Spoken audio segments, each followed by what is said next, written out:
E convidamos agora para nos apresentar uma linda iniciativa que vem acontecendo no Brasil em relação aos cuidados com nossas águas, a senhora Sandra Moura, que nos falará sobre o projeto Observando Rios em Santa Catarina.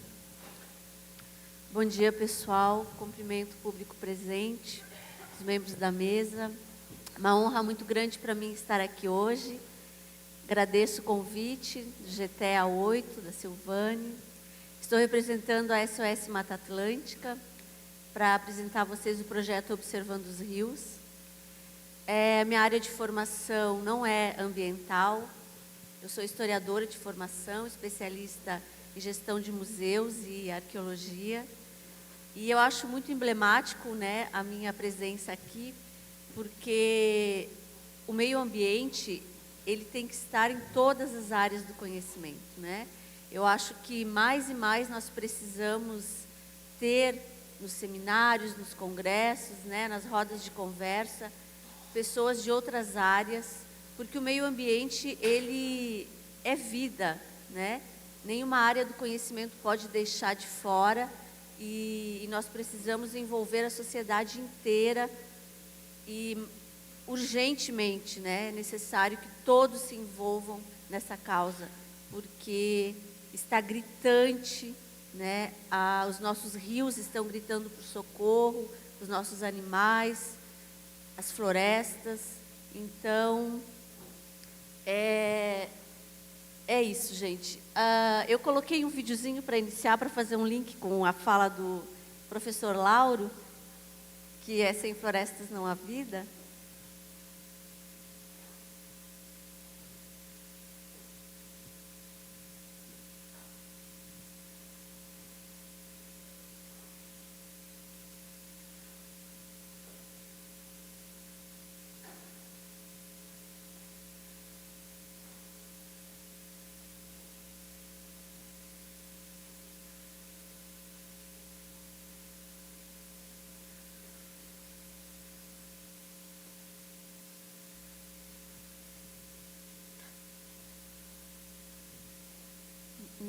Dá para passar depois. Depois a gente passa, é um videozinho bem rápido que a gente gravou com todos os voluntários do Observando os Rios no 8º Fórum Mundial da Água, e onde a gente fala a palavra de ordem, né? Sem floresta não há rios.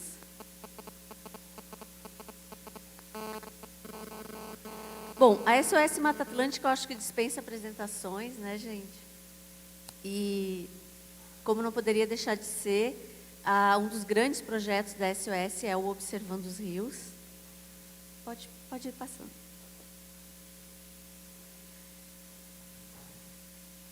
Aí está o vídeo, não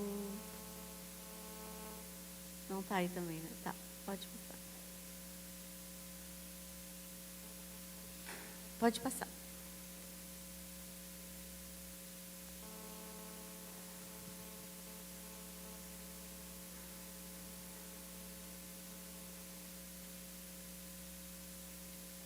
Demora um pouquinho às vezes para carregar. Não? Pode passar então para o próximo slide. A Fundação SOS Mata Atlântica, né, como eu falei, a gente não precisa apresentar, acho que todos já conhecem, né, o trabalho. Nossa missão é inspirar a sociedade na defesa da Mata Atlântica. Pode passar. Aqui um mapinha com os remanescentes florestais da Mata Atlântica, bem conhecido de todos vocês aqui, né? Pode passar. Bom, o projeto Observando os Rios, ele começou na década de 90, né? No Rio Tietê. Eu conheci o Rio Tietê no ano de 1990. Foi uma coisa muito impactante para mim, vinda lá do interior do Rio Grande do Sul, onde os nossos rios ainda eram limpos, onde a gente tomava banho no rio, era um local assim de pleno contato com a natureza, né? Então foi muito impactante quando eu conheci em 1990 o Rio Tietê. Literalmente, aos meus 18 anos, a gente tinha, passando na marginal, que fechar o nariz, né? Porque não que hoje ele esteja limpo, né? A gente sabe que não chegamos nem perto do que precisamos, mas realmente foi assim uma imagem terrível. E diante de toda aquela poluição, daquela imundície, aparece na década de 90, então, no início dos anos 90, o jacaré que foi chamado de teimoso, e graças a ele que se iniciou todo esse movimento que hoje é o Observando os Rios. Aqui é o resgate dele, né? Veja que movimentou bastante, o pessoal chamou muita atenção, foi bastante divulgado na época. Aqui está o teimoso depois de ser resgatado. Pode passar. Eles iniciaram então uma campanha na Rádio Eldorado e junto com a BBC de Londres a favor da despoluição do Tietê. Foi uma campanha muito conhecida, né, mundialmente. E foi quando se criou então o núcleo Pro-Tietê da SOS Mata Atlântica. Foi então feito um abaixo-assinado, né, que coletou 1.200.000 assinaturas e foi lançado na Eco 92, né, o projeto Tietê. Lembro-me bem da Eco 92, muita gente aqui lembra, né, quanta esperança surgia no Brasil, né, quanta animação, nossa, Eco 92 no Brasil, tudo vai mudar a partir de agora. Infelizmente, o resultado não foi tudo aquilo que a gente imaginava. Pode passar. Mas esse projeto surgiu daí, foi lançado na Eco 92. O vídeo agora vai carregar? Acho que podemos passar, que a gente já está com o tempo avançado, né? Bom, o Observando os Rios, então, surgiu no Tietê em 93, né? Foram 78 grupos que foram organizados para fazer o monitoramento do rio ao longo dos seus 1.100 quilômetros. E as atividades de educação ambiental já começaram naquela época. Hoje é o grande marco do Observando os Rios, a educação ambiental. A SOS Mata Atlântica desenvolveu, então, em parceria com a USP, esse kit de monitoramento da qualidade da água. E um kit que nós até temos aqui, a Heloísa, nossa voluntária também do projeto, mostra aí para o pessoal. É um kit muito simples, gente, muito fácil de ser implementado, né? É a pastinha.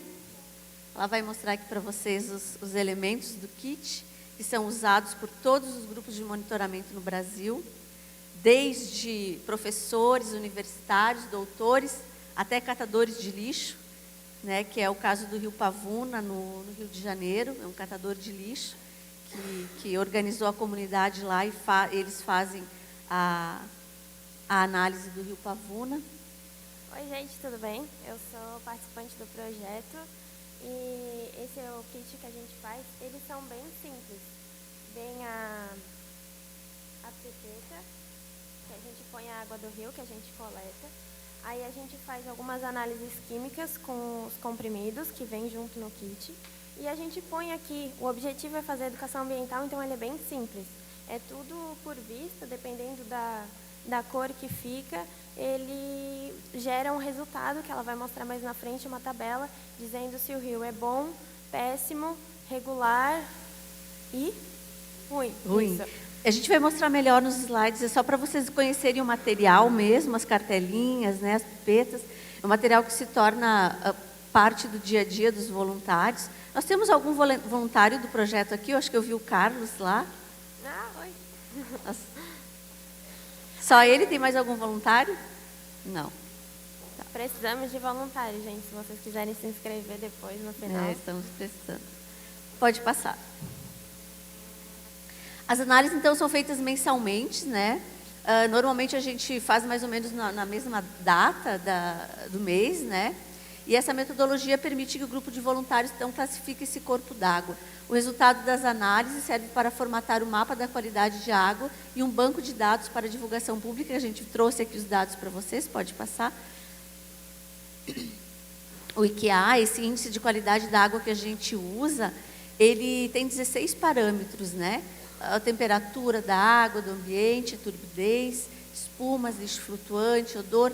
E esses parâmetros são, para trabalhar a educação ambiental, eles são excelentes, né? Porque a gente pega pessoal, seja da comunidade, seja grupos, nós lá onde a gente faz o monitoramento, nós pegamos o pessoal, o grupo de escolinha de surf, as escolas da comunidade. Então, a gente vai passando e todos eles podem, eles mesmos, tem espuma no rio, tem lixo flutuante, cheiro, né? Qual é o material sedimentável, tem peixe. Então, é muito bacana de trabalhar a educação ambiental através desses parâmetros. E aí tem aqueles um pouquinho mais técnicos, né? Que também, como a Elô falou ali, através das cores, fica muito didático de mostrar, que é o oxigênio dissolvido, o DBO, o pH, fosfato e nitrato.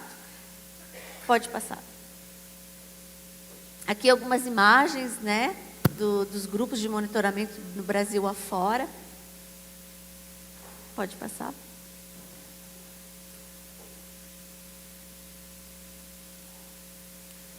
Pode ir passando.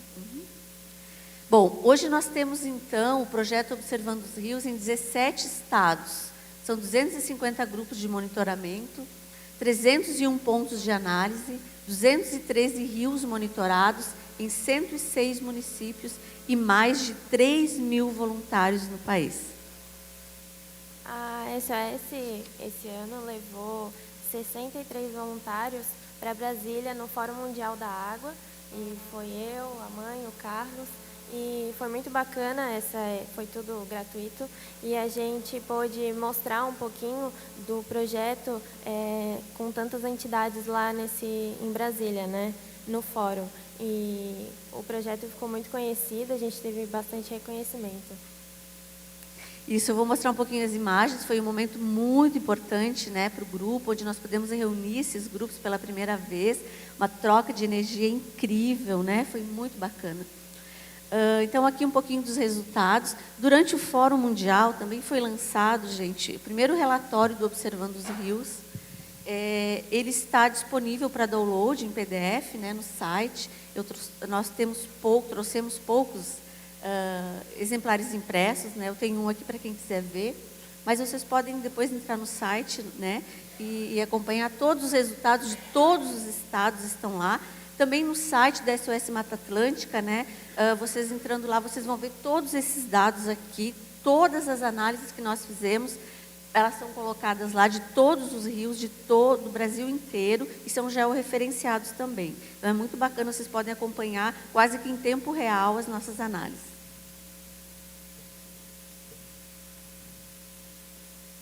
Aqui nós temos os dados, então, de 2017. Vocês vejam que nós temos, então, os parâmetros, né, ótimo. A partir daquelas análises, nós temos índices que são qualificados em ótimo, bom, regular, ruim e péssimo. Aqui nós temos 2017 e 2018. É muito triste, né, gente, nós vermos ali o azulzinho, né, representando o nosso rio limpo. É chocante, é triste.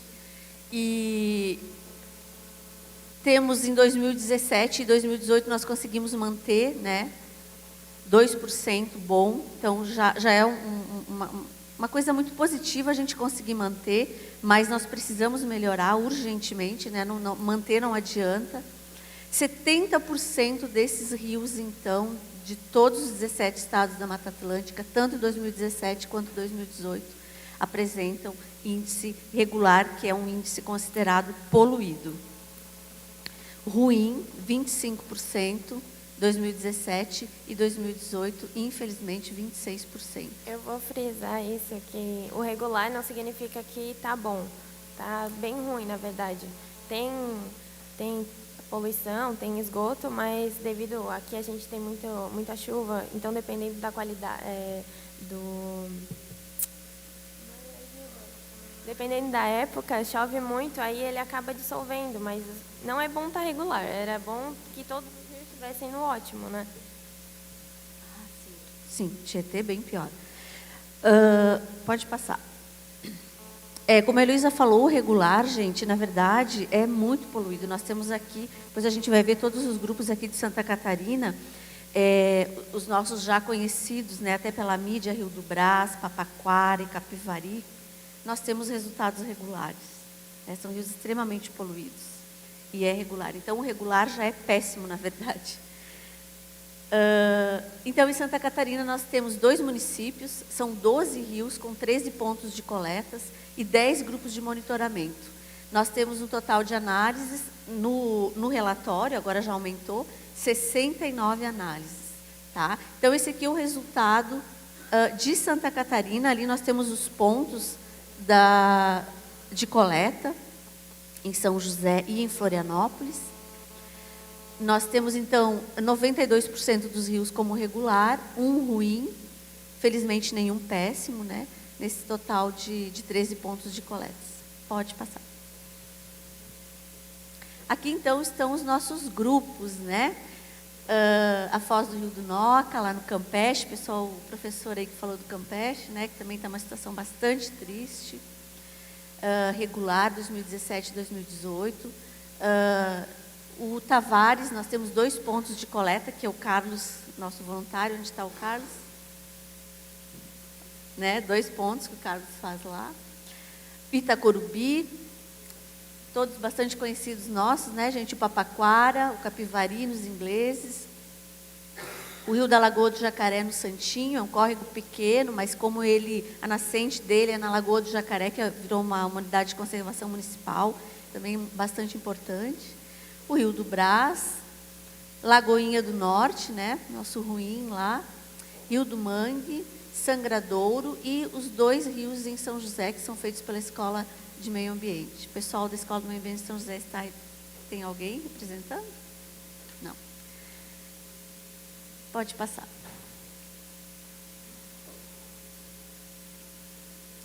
Esse, então, é do Rio Capivari, gente. Nós temos ali essa mancha vermelha, né?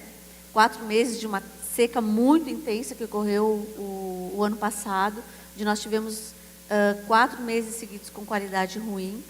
Claro que no todo ele prevalece o regular, né? Mas foi bastante triste para nós esse resultado. Pode passar.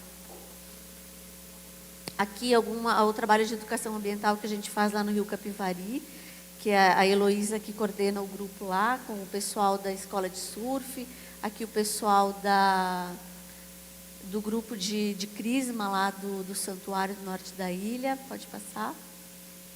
Aqui nós temos outros grupos também de Florianópolis, fazendo educação ambiental com escolas, com grupos de moradores. Pode passar. Aqui fotos de divulgação, né, dos dados a nível nacional. O projeto já está bastante conhecido, felizmente. Pode passar. Vamos adiantar por causa do tempo, né? Pode passar. Malu, né, coordenadora geral do projeto, do SOS.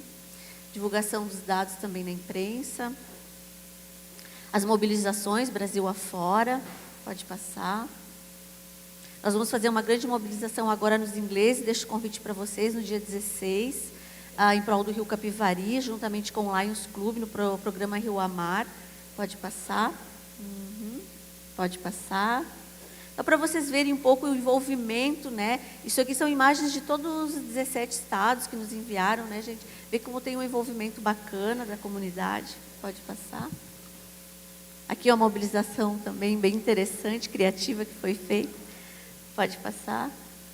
Aqui, observando os rios no 8º Fórum Mundial da Água, como eu falei para vocês, gente, foi um momento muito bacana.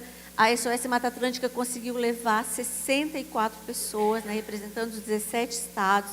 Então, a gente pôde trocar experiências. A estande da SOS Mata Atlântica estava no pavilhão, onde ficava a feira das grandes empresas. Feira também dos representantes de estado. A gente fez bastante barulho, eu queria ver o vídeo, não deu para passar, a gente gritando a palavra de ordem, né? Então foi muito bacana, assim, foi um momento muito especial. Pode passar. Aqui, os 3 representantes de Santa Catarina no Fórum Mundial da Água, eu, a Heloísa e o Carlos, o Gustavo, que é o coordenador aqui de Santa Catarina do projeto, e o lançamento ali do relatório, né? A Heloísa com os exemplares, pode passar. Nós fizemos uma grande mobilização durante o Fórum Mundial da Água, né? Lá na Esplanada, foi um momento muito bacana, vocês devem ter visto, né? Nos noticiários, passou bastante. Pode passar. Esse aqui é um vídeo não sei se ele vai rodar. Uma das dinâmicas que nós fizemos no fórum foi, cada um de nós levou uma garrafinha, né, na mala do seu rio, com a água do seu rio. E lá, até fica aí uma sugestão, né, para os educadores ambientais, cada um a gente fez uma troca de rios. Então, a Heloísa trouxe aqui para o rio Capivari a água do rio Pavuna, que junto com o Tietê é um dos mais poluídos, né?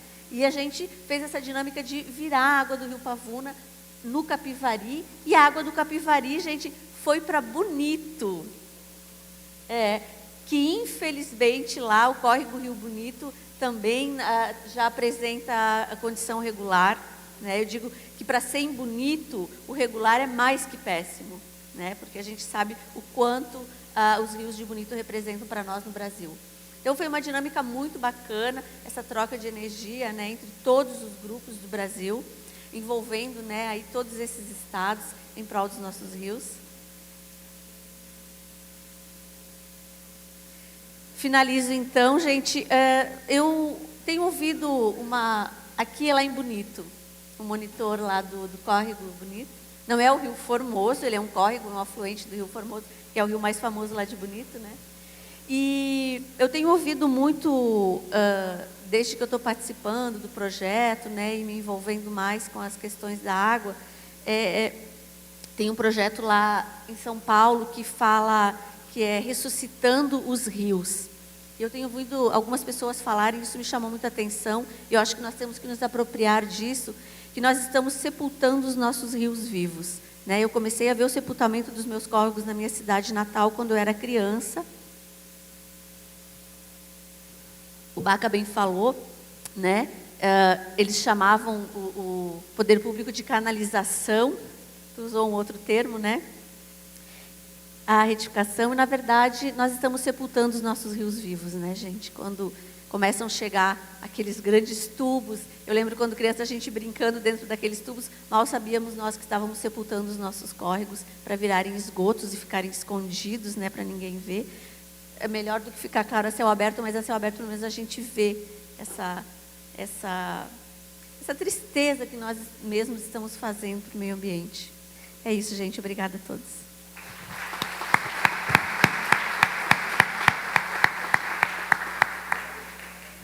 Agradecemos, então, a palavra da senhora Sandra e convidamos agora para dar a sequência o Fernando Anísio Batista, que é formado em Ciências Sociais pela UFSC, com pós-graduação em Doutrina Social da Igreja pela FACASC, é secretário executivo da Ação Social Arquidiocesana, onde desenvolve assessoria e acompanhamento às diversas entidades sociais da Arquidiocese de Florianópolis.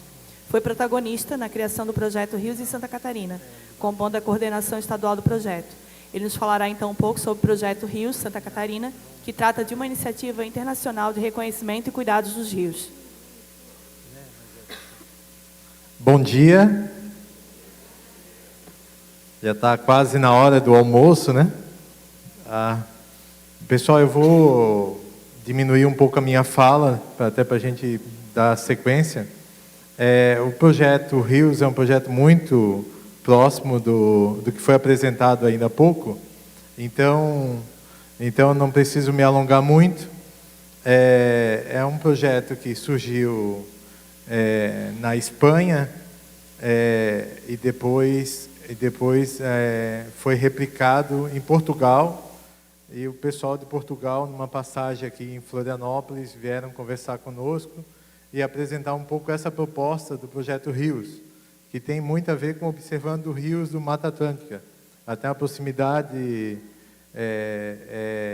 metodológica, talvez o diferencial é um pouco a questão da mobilização comunitária que o projeto Rios propõe, no sentido de adoção do rio, né? Então, o projeto Rios, ele na Espanha, ele já tem 15 anos, ele desenvolve atividades de voluntariado na Espanha com 1000 grupos em 5 comunidades autônomas. Em Portugal, então, com 12 anos, 110 grupos, e está inscrito em 100 municípios.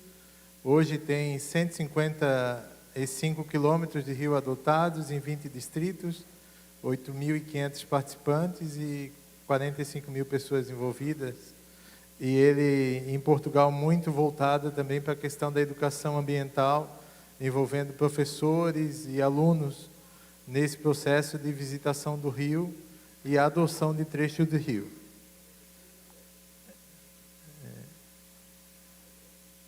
Como que a gente se envolve nesse projeto? Nós nos desenvolvemos, como foi falado, eu sou da Ação Social Arquidiocesana, e que pertence à Igreja Católica, e a Igreja Católica há bastante tempo vem fazendo esse debate da questão ambiental, né?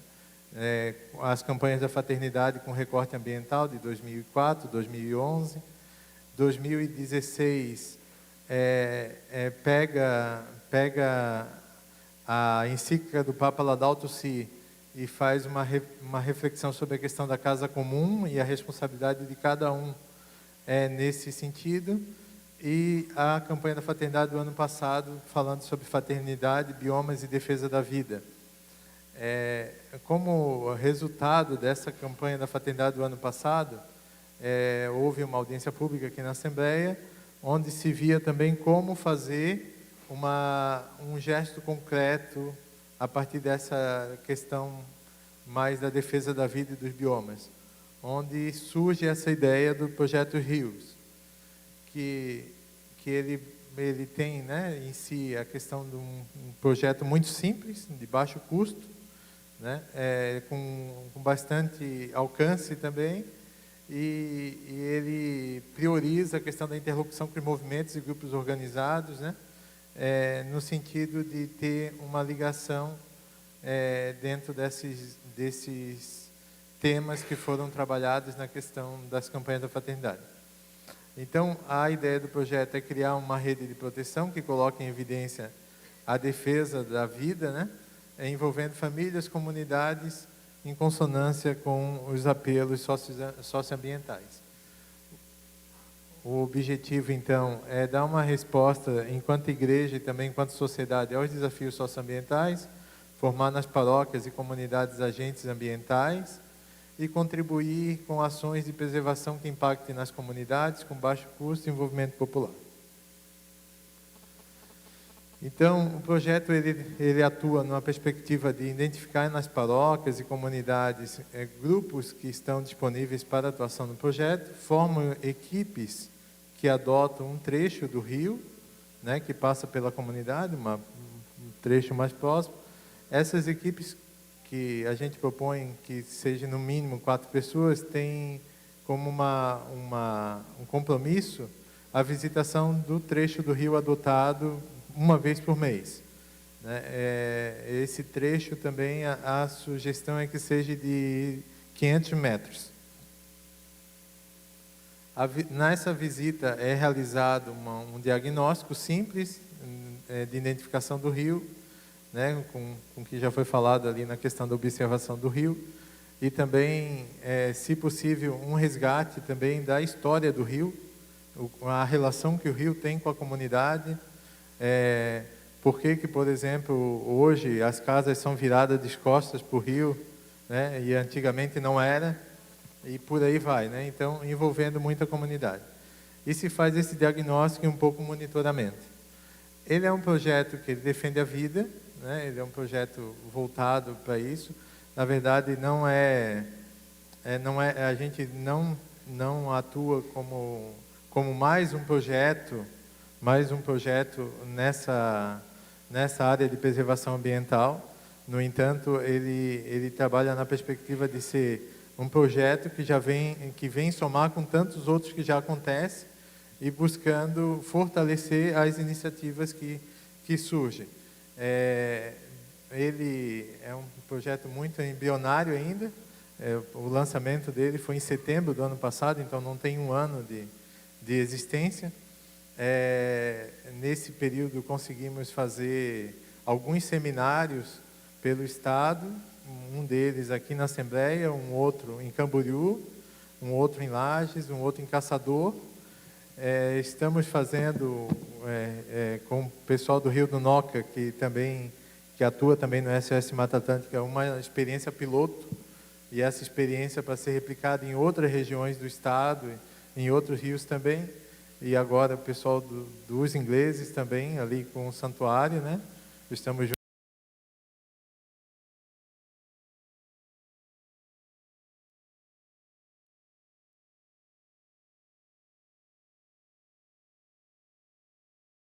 Principalmente a questão das escolas, igreja, adolescentes e jovens, no sentido de encarar o rio, né? Olhar o rio de frente, ver o cheiro dele, ver como é que ele se porta, ver o que tem no rio e não deixar com que o rio seja algo que ninguém olhe, que tenha que ser entubado, né? É um exemplo bem interessante em Portugal, por exemplo. Depois de um tempo de atuação do projeto de rios em Portugal, eles conseguiram desentubar um rio em Lisboa, que estava entubado por muito tempo, e eles fizeram uma ação em conseguir desentubar o rio e fazer com que a população começasse a frequentar aquele ambiente ali em volta do rio. E aqui, por exemplo, na Ercílio Luz, a gente tem um córrego entubado aqui, que todo mundo passa por cima e nem sabe que aquilo ali é um córrego, né? E Portugal, eles fizeram um pouco esse trabalho e tem tido resultados muito interessantes. Então é um projeto bem embrionário. Nós temos uma coordenação estadual que se encontra a cada 2 meses para ir fortalecendo o trabalho em nível estadual, e também uma coordenação aqui local da região de Florianópolis, onde também vem atuando em algumas frentes, em alguns rios aqui da região de Florianópolis. Era isso, muito obrigado.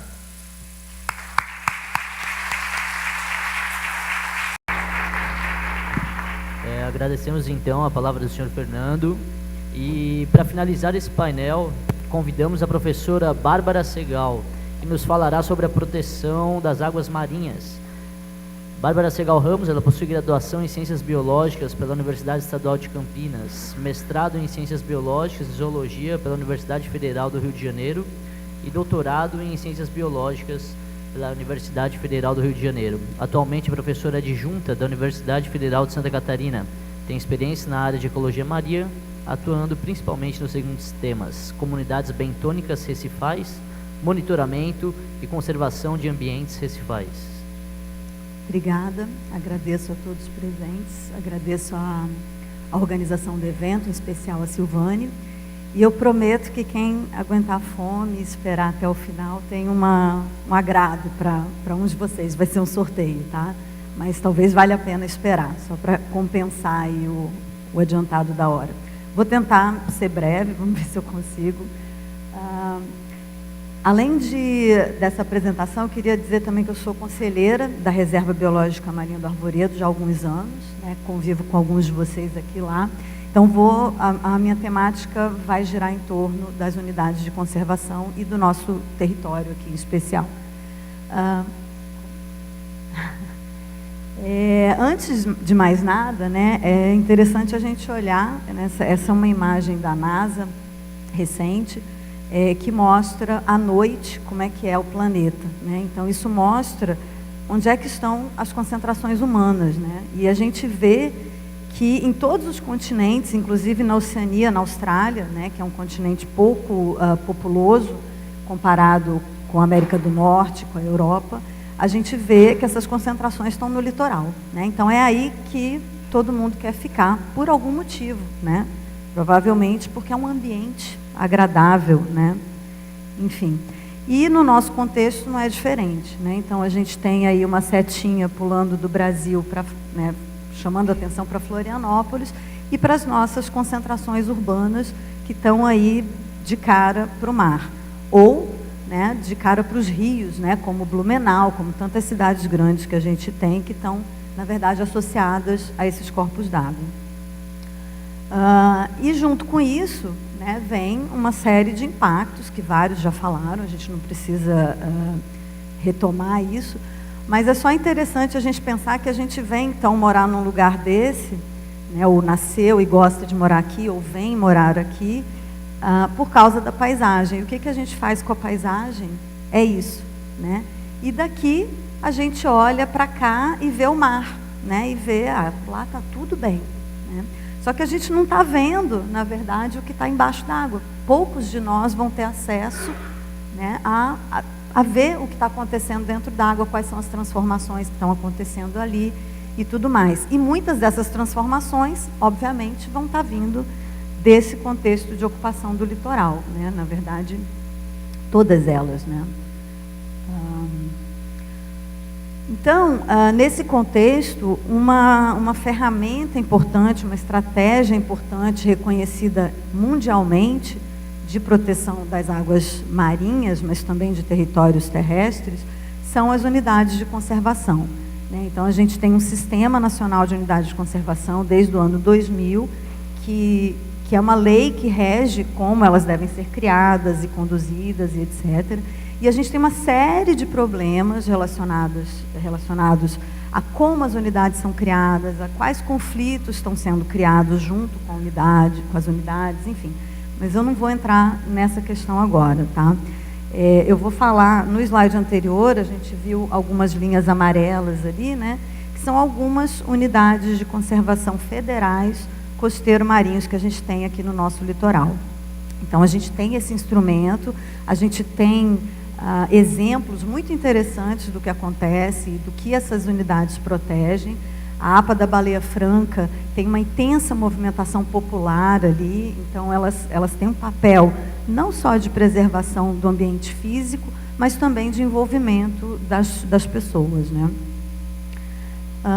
E no nosso caso, né, quando a Silvane me convidou para falar, eu falei, bom, eu vou falar da experiência mais recente que eu tenho de um exemplo de atuação na proteção das águas marinhas, porque senão o tema é muito amplo e a gente ficaria aqui, enfim, daria para falar de tudo, né?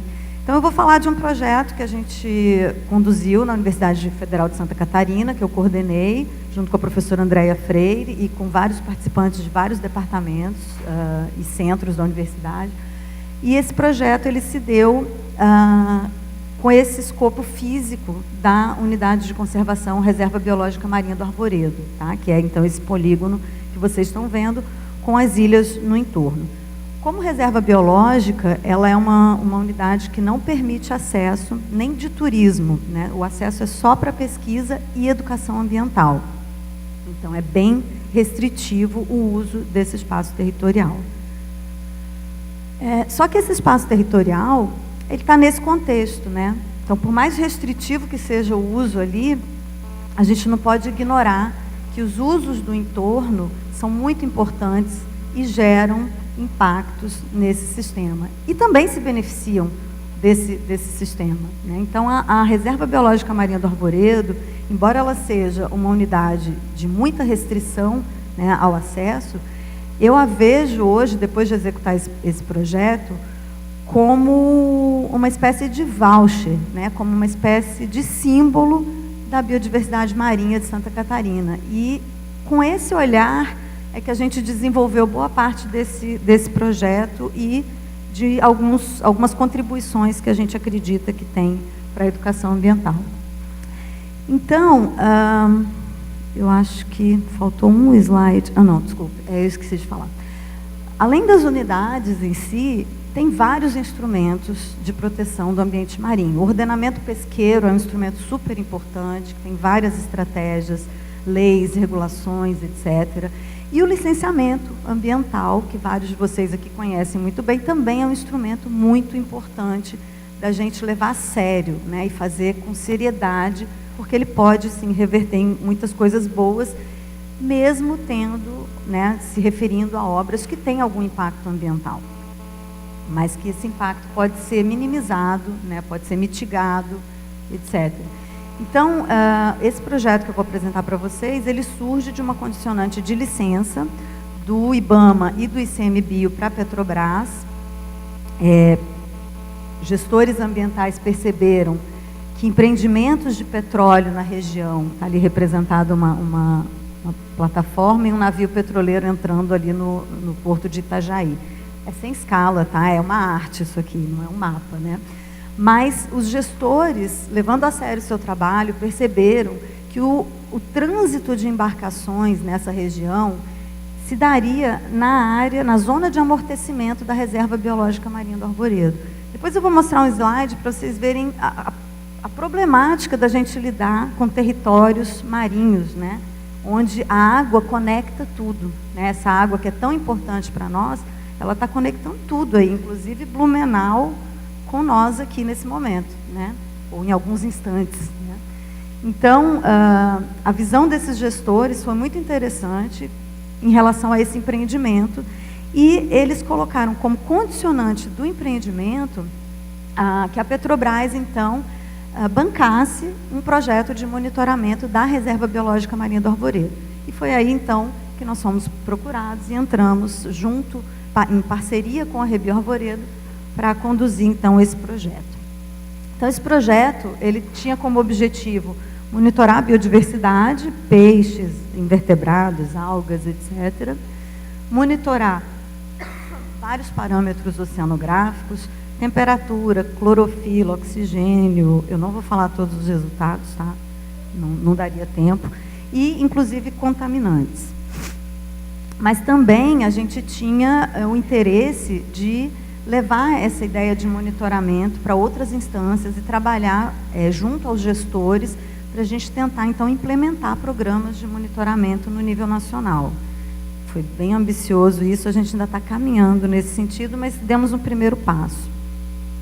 E também, um ponto muito importante é a gente ter uma sistematização das informações geradas, porque isso daqui 10, 20 anos é super importante para a gente compreender o que está acontecendo em termos de transformações no ambiente, né? Então, esse foi um outro objetivo importante. E um objetivo que é esse que eu vou falar mais hoje, né, foi a publicação de um livro. E esse livro, originalmente, no contrato, seria uma publicação muito simples, um guia, na verdade, de fauna e flora marinha, mas isso não contemplava todo o projeto, né? Tem toda essa parte complexa da oceanografia que o público pouco conhece, que a gente precisava trazer um pouco melhor, mais traduzido.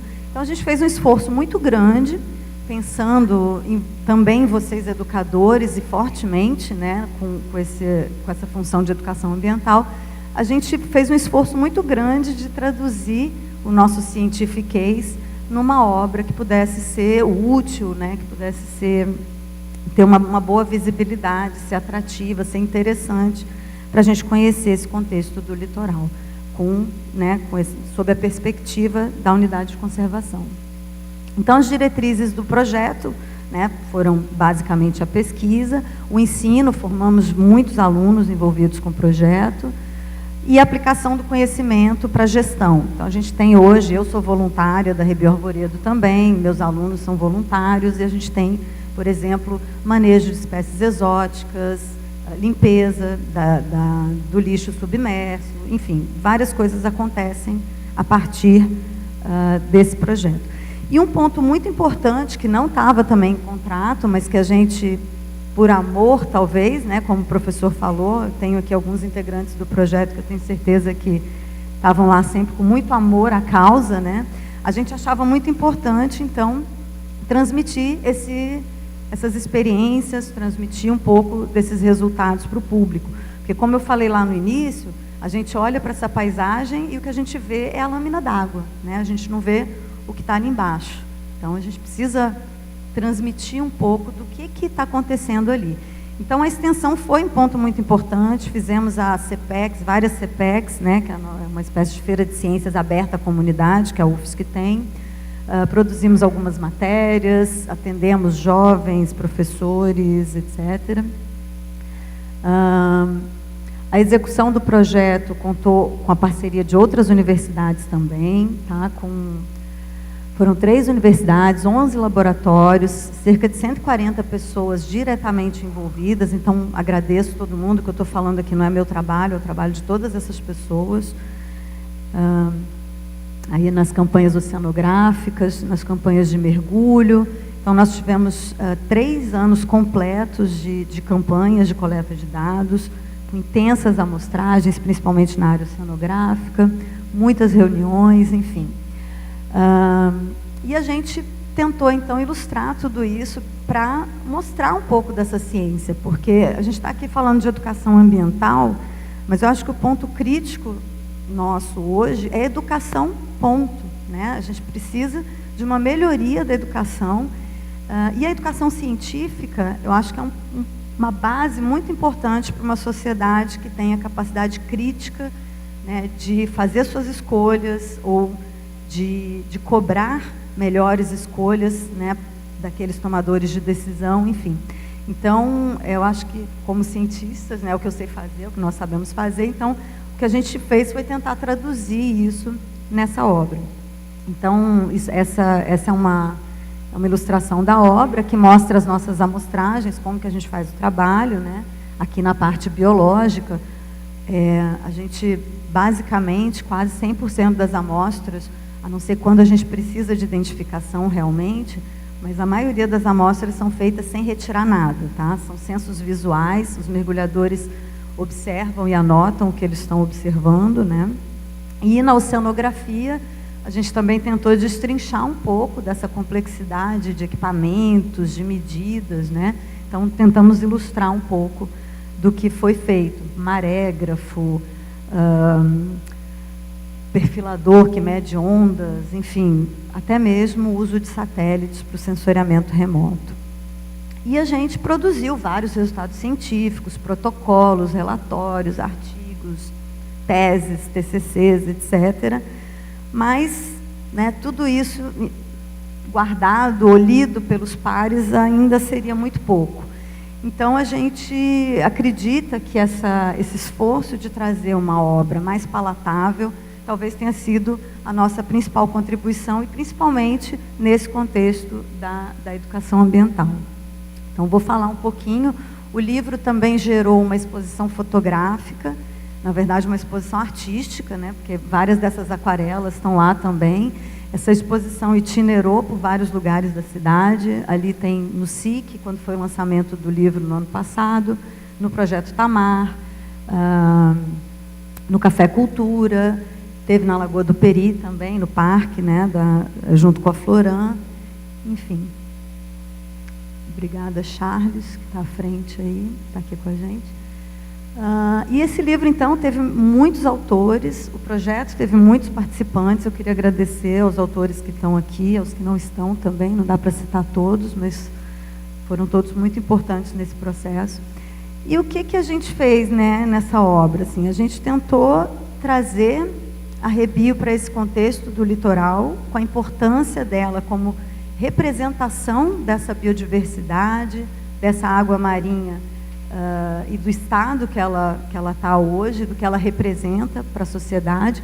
Então, a gente tem um primeiro capítulo com esse título de Arte e Ciência no contexto da Rebio, que traz fotos belíssimas de um fotógrafo profissional, que também é doutor em ecologia, e que também traz o relato dele do que ele já viu mergulhando aqui na década de 90 e o que ele está vendo hoje, e do papel da ciência de registrar essas transformações.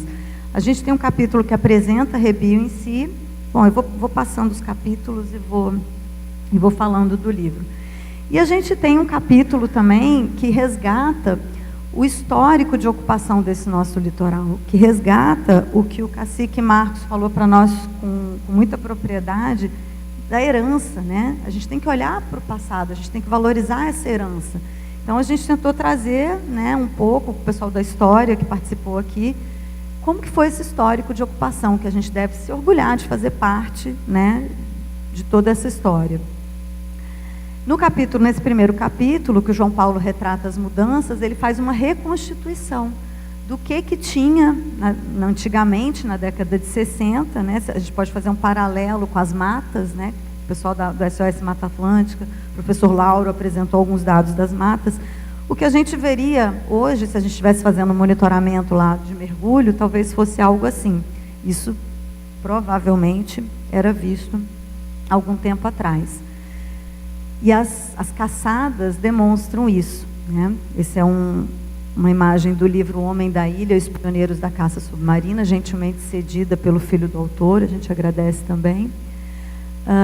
E, bom, por fim, a gente chega no diagnóstico ambiental, que está apresentado no livro, mas que a gente tentou, então, ilustrar e mostrar isso de forma mais palatável.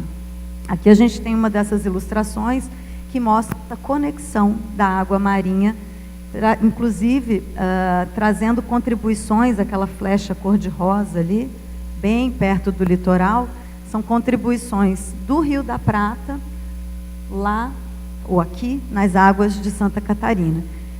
Então é importante a gente compreender essa conexão, compreender esses processos, para a gente ver que os impactos locais, eles têm uma extensão muito maior do que a gente pensa normalmente, né? Esses são dados de sensoriamento remoto, que mostram um histórico de temperatura do lado esquerdo de vocês e de clorofila do lado de lá, verão e inverno. Eu não vou me ater a esses resultados, mas só para vocês verem esse esforço de tentar colocar mapas mais agradáveis para que o acesso à informação seja facilitado. Esse mapa mostra a biomassa de zooplâncton aqui no verão, muito mais abundante nas áreas das baías da Tijucas e Baía Norte de Santa Catarina, provavelmente relacionadas ao aporte, né? Ou seja, está tudo conectado, né? Os rios estão trazendo matéria orgânica para essa região, estão enriquecendo essas águas, né? E estão trazendo poluentes também. Então, esse tipo de resultado ele é muito importante para a gente ter aquilo que o professor Daniel chamou a atenção, aquela noção do local, né? Do pertencimento, aquele olhar para o local. Então, foi isso que a gente tentou trazer. Esse capítulo é o capítulo da biodiversidade, que eu participei mais, né? Onde a gente mostra, por exemplo, peixes alvos da pesca, a gente tem um dado de biomassa, quilogramas em média, né, por área, 40 metros quadrados, que eram as nossas unidades de amostragem, né? Então, só para vocês compararem, alguns homens em 6 horas tiravam da água em alguns lugares, inclusive aqui nos Ingleses, no norte da ilha, tiravam 720 quilos de peixes da água, meros, tubarões mangona, caranhas, etc. Nós fizemos vários dias de mergulho com pesquisadores que conhecem muito bem a fauna, e o que a gente observa é que dentro da Rebio, os círculos azuis, que são maiores, esse tamanho do círculo representa essa proporção de biomassa, de quantidade de peixe avistado, né? Tem umas fórmulas para a gente chegar nisso, não vou entrar em detalhes, mas basicamente o máximo que a gente tem ali são 16 quilos naquela área de 40 metros quadrados. Então isso mostra que a gente está tendo um ambiente bem transformado em relação à década de 60, e transformado pelas nossas ações, né? E a Rebio, ela representa uma salvaguarda dessa biodiversidade, claramente, pelo que a gente observa aí. Mas essa salvaguarda, ela não tem uma porteira ali que guarda tudo que está ali dentro. Como vocês viram, a água conecta tudo. Então, a gente tem também a chegada de espécies invasoras, né, poluentes, se a gente não cuidar, né, do que a gente faz aqui em terra. A gente tem a presença de lixo, né, que vem pelas águas, mas que também é deixado como lixo da pesca. Aqui em vermelho, no círculo, a gente tem o lixo de pesca, e em amarelo, o lixo comum. Então, a gente vê que as áreas continentais, lá em cima, 1 e 2, tem muito mais lixo do que todas as ilhas. Mas dentro da Rebio Arvoredo, devido à pesca ilegal, a gente ainda tem muita presença do lixo. Redes, cabos, âncoras, etc.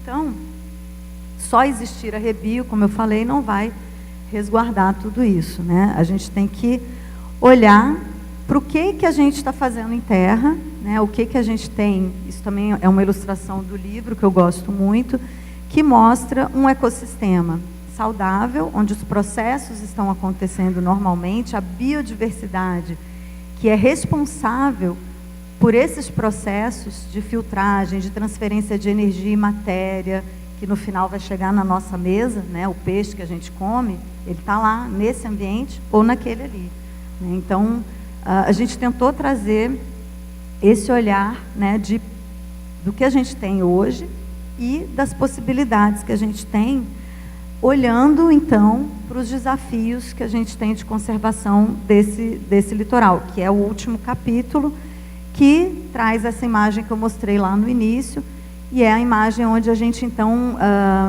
tentou exercitar um pouco desse olhar de pertencimento, desse olhar para o local e para nós aqui dentro.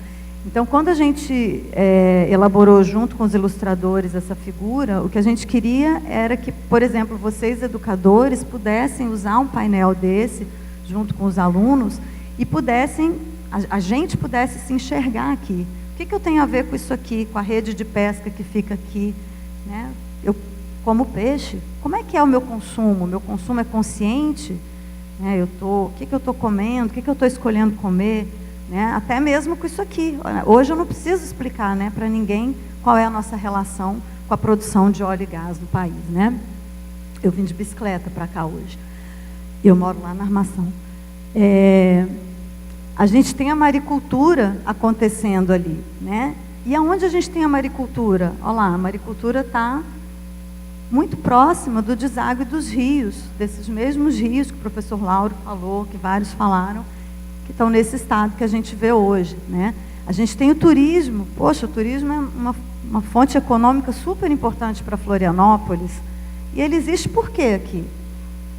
Né? Não é por causa do petróleo que tem turismo aqui.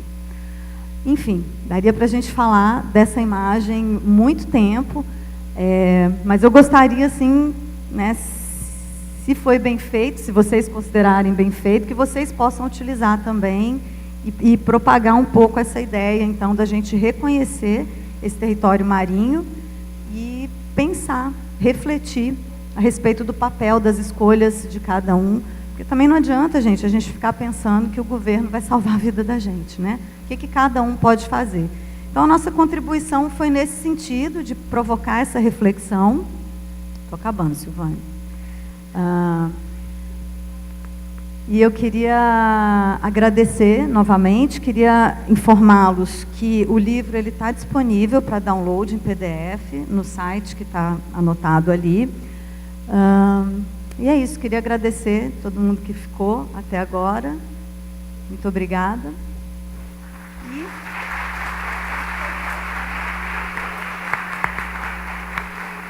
Obrigada. Faltou uma coisa que eu prometi. Eu queria que o professor Lauro falasse uma letra de A, Q e um número de 1 a 31.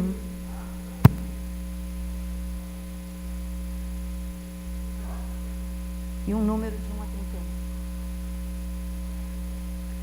31. J27. Tem alguém sentado na J27? Se for algum conselheiro, não vale.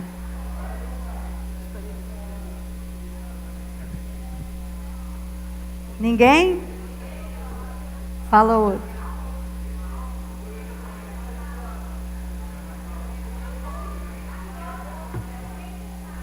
Pode ser? A mais próxima pode ser? Não dá, não valeu, então.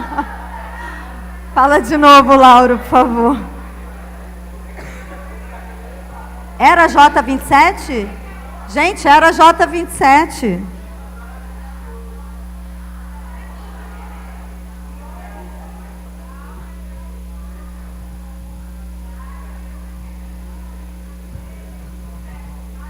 Parabéns.